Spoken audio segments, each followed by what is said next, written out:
In the last video, we took the equation for the power radiated by an ideal black body, and we rearranged it to solve for temperature. Now in this video, I want to use that equation to calculate the temperature of the Earth, or what the temperature would be if the Earth did not have an atmosphere.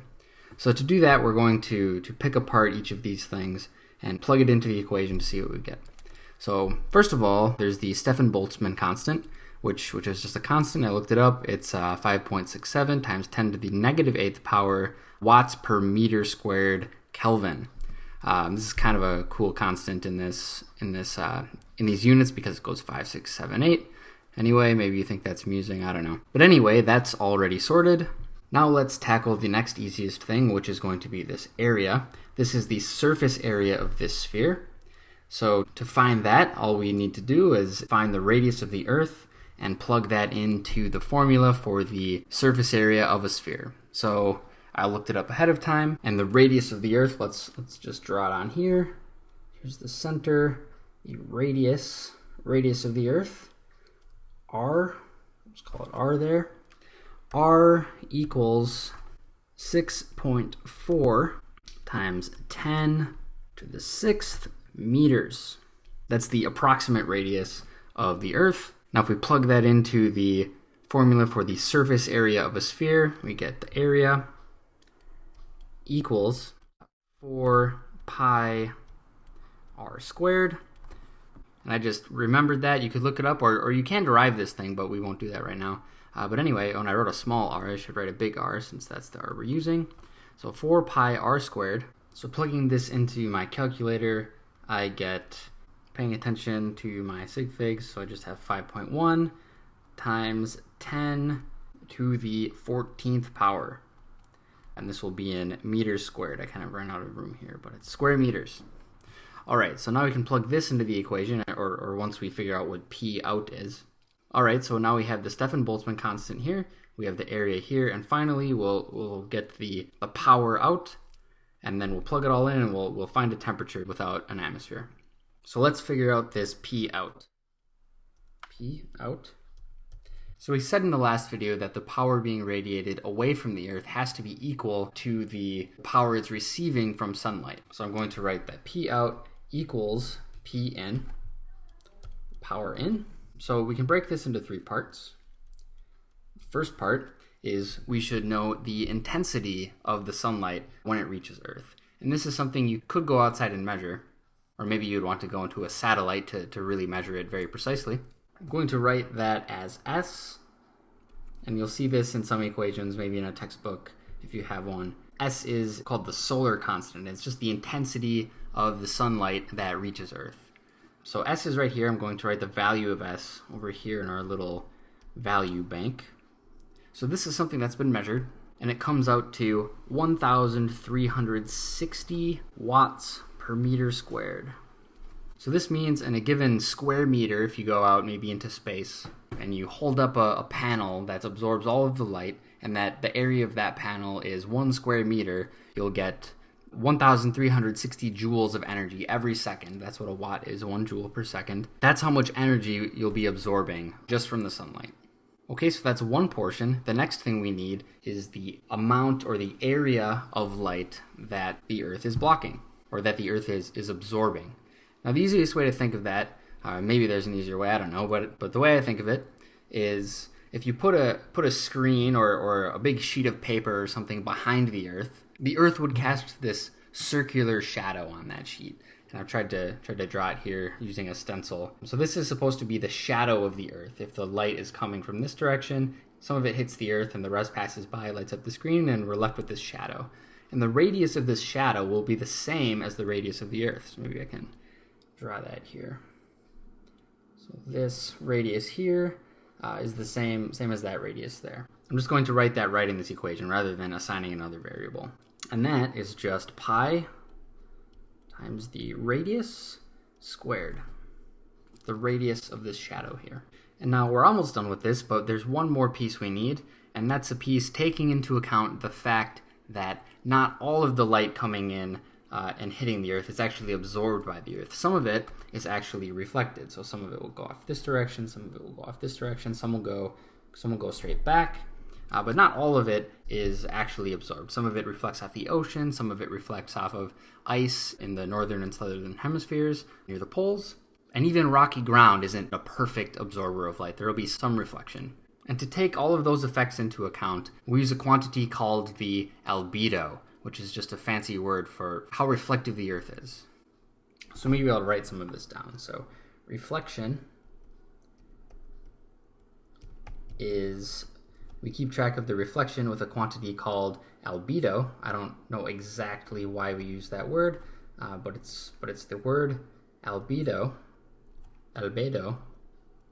So the albedo is a number between 0 and 1, and we use the symbol alpha for the albedo, and it's between 0 and 1, and it just specifies the fraction of light that is reflected.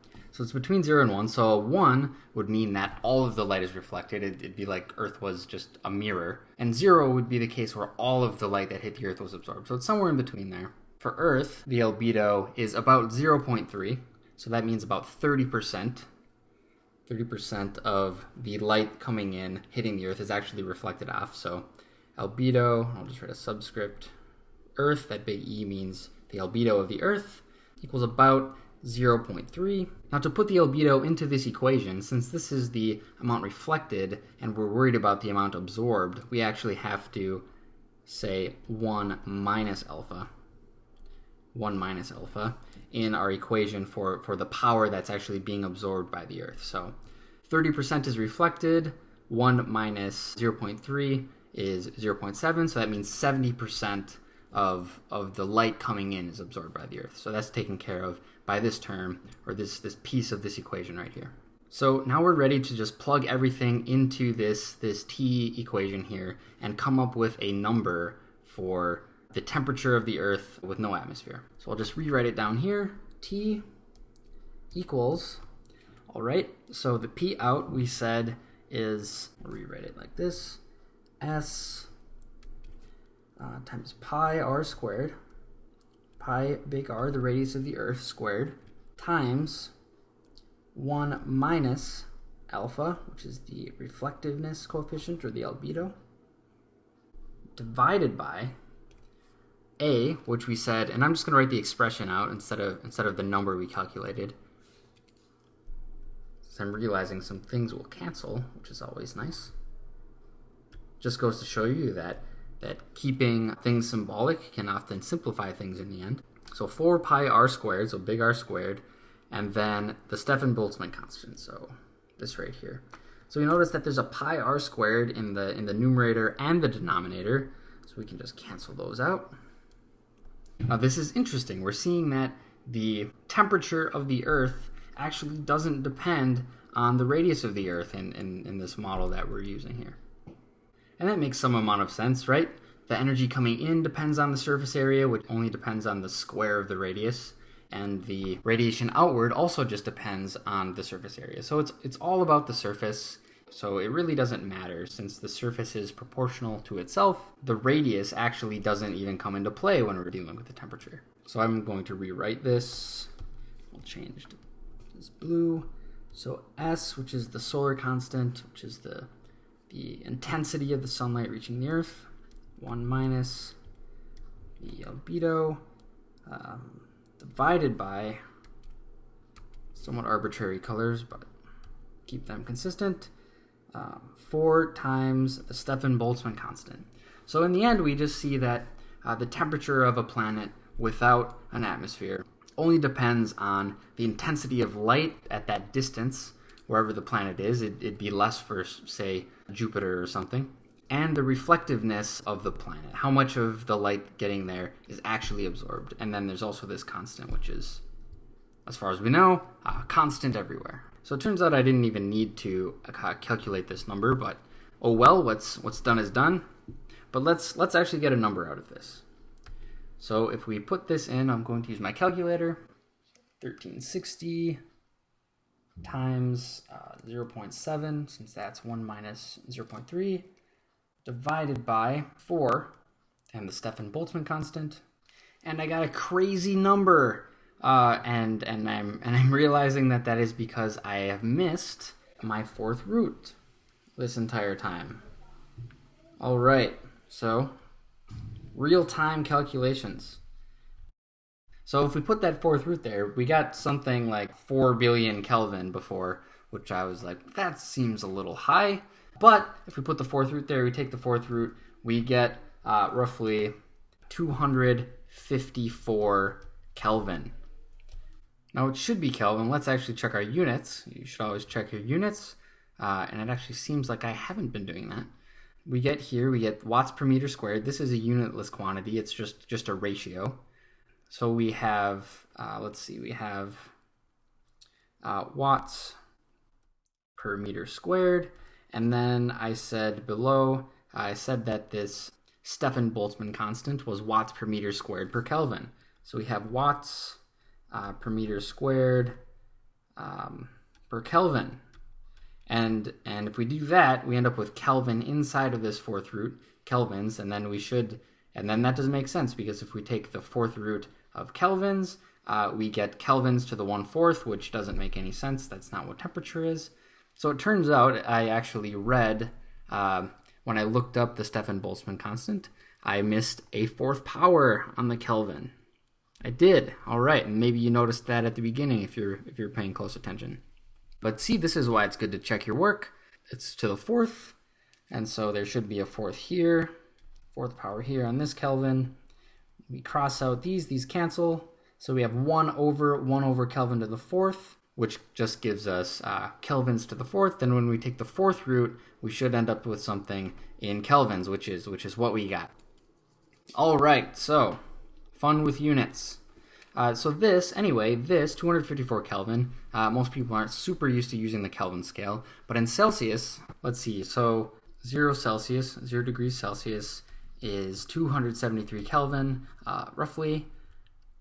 So if we subtract 254, or if we subtract 273 from 254, we get that this is actually negative, in Celsius, it's negative 19 degrees Celsius, which is pretty cold, and that's kind of what we were expecting. We were expecting a planet without an atmosphere to actually be colder than the planet with an atmosphere. And it's not crazy cold. This is, in some places on Earth, it actually gets that cold. But on average, the Earth's surface is actually quite a bit warmer than this. Cool, so we get that the temperature of the Earth would be negative 19 degrees Celsius if the Earth had no atmosphere.